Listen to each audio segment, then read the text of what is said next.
It's about 24 to 5 on a Friday afternoon, which means it's time to talk finances with Luke Smith from Envision Financial. Luke, thanks for joining us today. Good afternoon. I'll bet you completely forgot that this is our last show before the end of the financial year, because next Friday is going to be the 1st of July. Yeah, look, it can't come fast enough. 6 weeks later into like the end of the year for us is all hands on deck, and I've got to say my girls have done an amazing job of getting through copious amounts of work. I'll take my hat off to them. But yeah, I was only saying that before we came on air. Well, we can just talk about that in next week's. No, we can't. We can't, because this is it. What should people know at the last minute before the financial year actually finishes? Well, I think that people need to keep in mind that if you haven't got contributions in by now, you really are skating on pretty thin ice, because they need to be cleared by 30 June, and a lot of retail funds are closing or have closed their contribution window. Yeah. So check with your fund if you haven't made a contribution. Check, because you'd rather keep the money and know what's going to happen than put it in thinking, it'll clear before the 30th of June if they've already shut their contribution window. So don't assume that 30 June is 30 June. If you've got a self-managed super fund, then you can make contributions directly into your own bank accounts, which will give you a little bit more time. But just check before you do anything, because you don't want to blow up next year thinking this year will help you out when it won't. So the bottom line is that there are some things that might already be too late. Very much so, yeah. If you're going to start making BPay payments to a retail or an industry super fund, you need to check with them, because a lot of them, when you call them up, are saying, it had to be done either by midnight tonight, or close the business today, or those sorts of things. So just check before you do it, so you can at least keep your cash. And I guess the other thing to touch upon too, and we spoke about this a number of weeks ago now, as of the 1st of July, next Friday, there'll be some changes to superannuation. Yes, that's exactly right. So we spoke in a previous show about the downsizer legislation moving from 65 at the time of sale down to 60, which I think is a wonderful piece of legislation in light of where property prices have gone and the use of capital that people can have. And I also want to say this to put a bit of context around what's happening at the moment in markets. Super is not risky. All right? Well, I was going to ask you about that, but you've jumped the gun a bit there, but go ahead. But this is, I guess I want to sort of say this to put some context around strategies like downsizing. Getting the money into superannuation is a wonderful opportunity for you to start tax-free pensions, to avoid tax on earnings, and to be able to access money on a tax-free basis over 60. The act of putting money into super is not risky. Risk comes into the discussion when you talk about what you have invested in. All right, so I just want to sort of clear that up, because I've had a lot of people say before 30 June, super's risky. But they're actually talking about the underlying investment risk. Right. Because if you put money in your own name in a bank account, and you put money into a super fund bank account, cash is cash. Yes. There's no more or less risk with cash. You bring in risk when you then invest it into assets. I guess the reason this discussion is happening is because there have been a few media reports in the last few weeks that it is anticipated that superannuation funds on average will have gone backwards by about $7,000 or $8,000 this financial year, and apparently that's the first time in more than a decade they've gone backwards by that degree. I don't know. That might be inspiring that discussion, but at the same time, if it's been more than a decade, it's not something that happens all the time, is it? No, and again, I think the biggest thing that experienced investors understand is that time is your friend, and you need to put it in context. If you've just gone into a market in the last 12 months and your portfolio is showing a significantly negative position because of all of the challenges that the economy is facing, that is unfortunate, but it's just this year. And in a similar vein to the fear of COVID in 2020, we realised what was happening, we came out the other side of it, and things improved. At the moment, the fear in markets is about where are interest rates going to go, and what is that going to do to the broader economy, inflation, and manage all of those economic pressures. But we'll come out the other side of it, and we'll actually get back to what was previously a more normal level of interest rates. If you look back, we've had 10 years of exceptional figures. So if your super fund over 12 months is negative, I've got people coming in my office saying, well, we had a return here and we had a return here and things will get better, and it's just a reflection of what's happening at the moment. we've got lots of time, we're not concerned about it. Yeah. And I think that's the context people need to keep in mind. But if you can get money into super, do so using that piece of legislation, especially. The other change that we're going to see from the 1st of July is the removal of the work test Yes. for people up to the age of 75 for non-concessional or tax-free contributions. So again, if you've sold your house, you've got cash in your own name and you're over 67 and haven't been able to put it in before, get it in because it'll allow you to start pensions and maximise the tax efficiency of your assets. But remember that the act of putting money into super is not risky. It can sit in cash, that's completely fine, and then you can invest in things that is in line with your risk tolerance at a time that suits you over a time frame that's appropriate. But just, I find a lot of people lump that together and they go, super's risky. No, the assets in super are risky. The actual act of using the fund is just somewhere to hold an asset. Yeah. Which kind of brings us to what was supposed to be today's topic. Can I retire right now? If you're looking at a fund that might be worth less now than it was 12 months ago, that might be a question people are asking. Is it a good idea to retire right now? Well, and I say, look, at the end of the day, unless you're going to spend everything you have in super in the next 1 to 2 years, who cares? And I don't mean to sound flippant about that, but again, we need to keep things in context. You're going to be retired for the next 20, 30, 40 years. You've got an asset base that will generate income. You've got assets that will go up and down in value. And as part of your planning for your retirement, I would expect that you would keep at least 1 year's living money in the bank account of your fund anyhow. So you've already future-proofed volatility by 12 months. That gives you 12 months to accumulate dividends in your fund to really future-proof the next 12 months. So you want to be thinking about how you can retire and manage your cash flow. And the thing I get all the time is, well, can I retire? And I look at people and say, well, what do you need to live on? And they say, I don't know. And then I flip a coin in the air and go, no, you can't retire. Oh, that's not right. Oh, well, you can retire. Oh, but I need more than that. Because everyone comes into my office and they say the following: Luke, we're just normal people. We're not extravagant. And I say, well, people have been saying that for 15 or 20 years.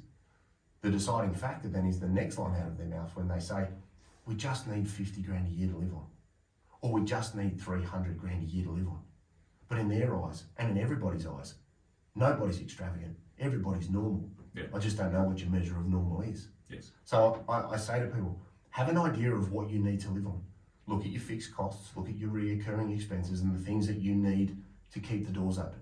And then have a think about, well, what does food cost? What does petrol cost? Two very bad examples in light of what's happening at the moment. Yeah, they cost a bit more than they should at the moment. That's right. Nobody, it's just proof that you shouldn't be eating lettuce, right? That's just proof. That's right. Yeah, lettuce, no good for you. But have an idea of what it costs to run your household. Because when you come and see somebody like me and we try and work backwards in relation to what do we need to generate in relation to income and how much risk do we take on to achieve that income and that capital growth, having a good understanding of those numbers and interrogating them before an appointment adds real value to the discussions that we can have about trying to achieve that and the likelihood of being able to achieve that. And if we can't, well, what do we need to consider to do so? I think you also need to look at what you're invested in and where your income is generated from. If you've got a lot of assets that have gone up in value over time but have a very low yield, like you're getting 1 or 2% income from the asset after expenses, then you need to consider, well, is that asset still in line with my why? Why have I got it? And what is it doing for me? And if you can't answer that, and I had this conversation this week with some people who said, oh, you know, we bought this house for this price and now it's worth that price and we're getting 1% income. You sort of look at it and go, well, we can get more than that in fixed interest. You know, in 12 months' time, you'll get more than that in the bank. Yes. So what is it doing for me? And the follow-on from that conversation then was, but we'd like to do A, B, and C. So you've always got to look at your asset and say, what is it doing for me? And is it in line with what we need from it going forwards? Is it paying us income? Are we holding it for capital? Are we generating good income from our superannuation? Having good, strong, reoccurring income in your super fund reduces your reliance on the value of that portfolio. So at the moment, I've got clients coming in saying, you know, it's come off, it's at this price. Okay, well, it'll come back. But we've still had a 3.5%, 4.5%, 5% income stream, and that's funding our pension. So we don't really care what it's worth because the income is meeting a lot of our living costs over the course of 12 months. So look at your income and look at what's getting generated. And if you're not in a fund that does so, think about getting in one that you can control. Now, one of the other factors that a lot of people may not necessarily think of when they ask the question, can I retire now, is that retirement doesn't necessarily mean that you stop working altogether. You might still do some part-time or casual work to supplement your income, and that could change the equation for you and mean, yes, I can retire if I do a little bit of part-time work. 100%. And I think I spend a lot of time talking about people's attitude towards work and how they view what they do as part of their broader plan and what retirement means for them. Because for me, my definition of retirement has always been, if I chose to stop working, do I have the assets I need to be able to live the way I want? And if you want to go back and do something because you really enjoy your job, or you have an interest, or you've had a career change, or you've decided that at 65 you'd go and get a PhD and then move into a new field. For me, as long as you can live without that money, you're still retired. You're just choosing to spend your time doing something that you like. And if you get a few bucks for doing it, then that's great. Because if I give you a choice and say, go out and work part-time and earn me $25,000, most people go, yeah, I can do that pretty easily, no problems. Save me $500,000 in your super fund, and they go, oh, that's going to take a while. That's a lot harder. But in actual fact, it's the same outcome. $500,000 of super generating a 5% income stream will give you 25,000 bucks. So is it easier to go and get a part-time job at Bunnings and work Saturday and Sunday and have 5 days off, or keep working, save $500,000 and then retire? It's really about saying, how do I value my time and what can I do to get the things that I need out of life? Because you don't really need 7 days to do what you can do in 5.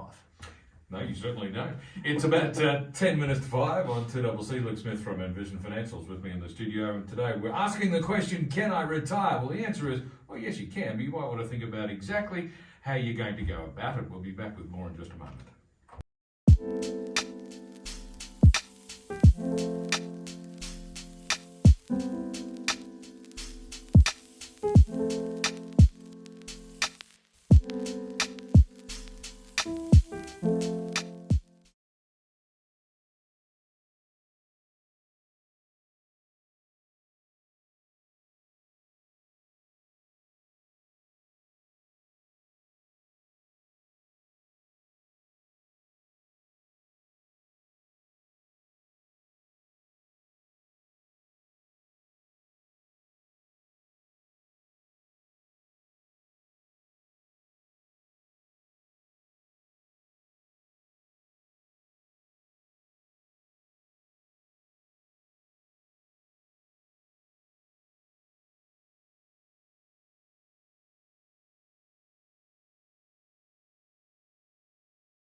7 minutes to 5, and it's a Friday afternoon, which means Luke Smith from Envision Financial is with me in the studio. Today we're asking the question, can I retire? So Luke, what are the key things to consider deciding whether or not we can afford to retire?